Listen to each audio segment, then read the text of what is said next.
베드로전서 3장. 아내들아, 이와 같이 자기 남편에게 순종하라. 이는 혹 말씀을 순종하지 않는 자라도 말로 말미암지 않고 그 아내의 행실로 말미암아 구원을 받게 하려 함이니, 너희의 두려워하며 정결한 행실을 봄이라.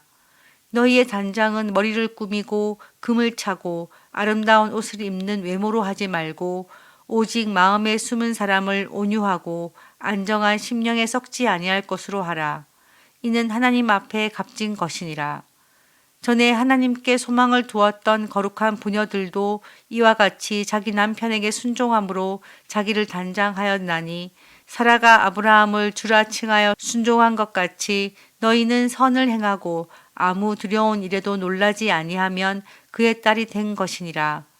남편들아, 이와 같이 지식을 따라 너희 아내와 동거하고 그를 더 연약한 그릇이요 또 생명의 은혜를 함께 이어받을 자로 알아 귀히 여기라. 이는 너희 기도가 막히지 아니하게 하려 함이라. 마지막으로 말하노니, 너희가 다 마음을 같이하여 동정하며 형제를 사랑하며 불쌍히 여기며 겸손하며 악을 악으로 욕을 욕으로 갚지 말고 도리어 복을 빌라. 이를 위하여 너희가 부르심을 받았으니 이는 복을 이어받게 하려 하심이라. 그러므로 생명을 사랑하고 좋은 날 보기를 원하는 자는 혀를 금하여 악한 말을 그치며 그 입술로 거짓을 말하지 말고 악에서 떠나 선을 행하고 화평을 구하며 그것을 따르라. 주의 눈은 의인을 향하시고 그의 귀는 의인의 간구에 기울이시되 주의 얼굴은 악행하는 자들을 대하시느니라 하였느니라. 또 너희가 열심으로 선을 행하면 누가 너희를 헤아리요.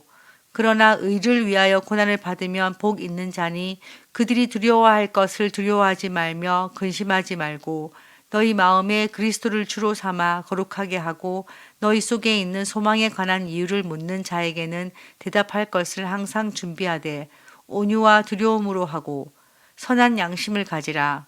이는 그리스도 안에 있는 너희의 선행을 욕하는 자들로 그 비방하는 일에 부끄러움을 당하게 하려 함이라. 선을 행함으로 고난 받는 것이 하나님의 뜻일진데 악을 행함으로 고난 받는 것보다 나으니라.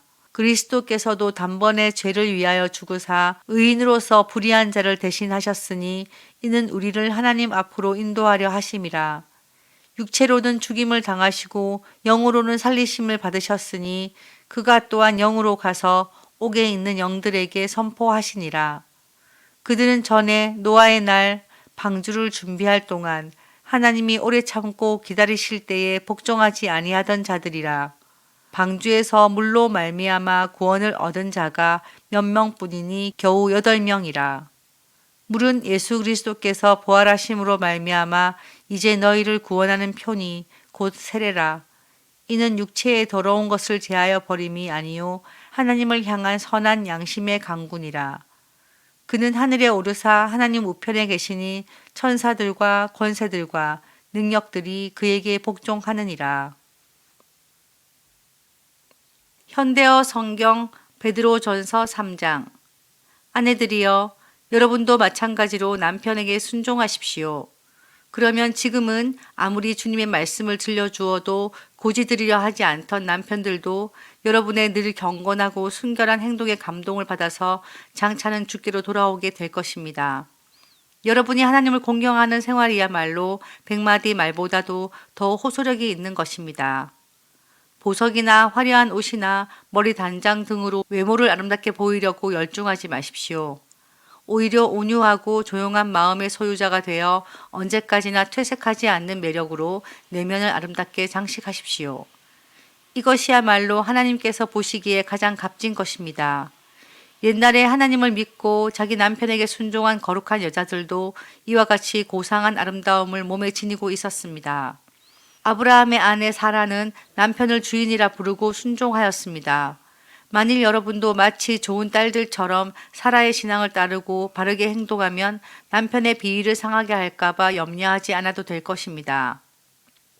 남편 된 사람들도 아내에게 세심하게 마음을 써야 합니다. 아내가 필요로 하는 것을 항상 보살펴주고 연약한 여자임을 인식하여 소중하게 여겨야 합니다. 아내는 하나님의 은혜를 함께 받는 반려자라는 것을 잊지 마십시오. 만일 아내를 구박한다면 여러분의 기도는 응답받지 못할 것입니다.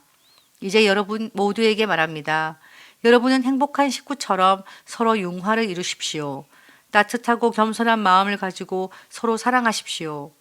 손해를 입었다고 해서 보복을 하지 마십시오. 오히려 축복해 주십시오. 친절하지 못한 말을 들었다고 해서 보복을 하지 마십시오. 오히려 축복해 주십시오. 친절하지 못한 말을 들었다고 해서 퉁명스럽게 쏘아붙이지 마십시오. 그렇게 하기보다는 하나님께서 그들을 도와주시기를 기도하십시오. 누구에게나 친절하게 대하십시오. 그러면 하나님께서 여러분에게 복을 내려 주실 것입니다. 성경에 이런 말씀이 있지 않습니까? 장수하며 복된 나날을 살고 싶으냐? 혀를 함부로 놀려 악을 짓지 말며 입을 벌려 거짓을 꾸미지 말아라. 악을 멀리하고 선을 쌓으며 평화를 이루는 데 힘을 다하여라.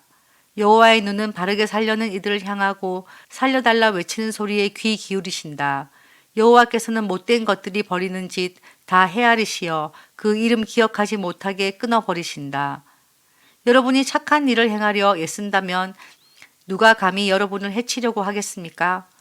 혹시 착한 일을 하다가 고난당한다 할지라도 하나님께서 대신 보상해 주실 것이기 때문입니다. 그러므로 마음의 동요를 일으키지 말고 여러분의 주님 그리스도를 믿고 의지하십시오. 만일 누가 왜 그리스도를 믿느냐고 묻거든 언제든지 그 이유를 말할 수 있도록 준비해 두었다가 부드럽고 공손한 태도로 대답하십시오. 늘 바르게 살아가십시오. 그러면 여러분을 헐뜯고 욕하던 자들도 결국에는 자기들의 거짓된 행동을 부끄러워할 것입니다. 그러나 반드시 기억할 것은 선을 행하다가 고난받는 것이 하나님의 뜻에 따른 것이라고 해도 악을 행하다가 고통을 당하기보다는 낫다는 것입니다. 그리스도께서도 고난을 받으셨습니다. 그리스도께서는 한 번도 죄를 범한 일이 없는 분이었지만 우리 죄인들을 하나님께 안전하게 인도해 주시려고 단 한 번 죽으신 것입니다. 그러나 몸은 죽었지만 영은 살아계셔서 감옥에 갇혀 있는 영혼들을 찾아가 복음을 선포하셨습니다. 그 영혼들은 오랜 옛날 노아 시대에 살던 자들을 가리킵니다. 노아가 방주를 만들고 있는 동안 하나님께서는 그들도 순종의 오기를 참고 기다리셨지만 그들은 끝내 하나님을 거부하였습니다. 그래서 결국 그 무서운 홍수에서 구원받은 사람은 8사람 뿐이었습니다. 이것은 오늘날 우리가 받는 세례와 깊은 연관이 있습니다. 우리가 세례를 받는 것은 그리스도의 부활을 통하여 우리가 죽음과 멸망할 운명에서 구원받는다는 것을 의미하기 때문입니다. 다시 말해서 세례는 단순히 우리 몸을 물로 깨끗하게 씻는다는 의미가 아니라 우리가 하나님께로 돌아와 죄에서 깨끗해지기를 하나님께 간구하고 그렇게 살기를 약속드리는 것입니다. 지금 그리스도께서는 하늘에서 아버지 하나님의 오른편 영광스러운 자리에 앉으셔서 모든 천사들과 하늘의 군대들을 다스리고 계십니다.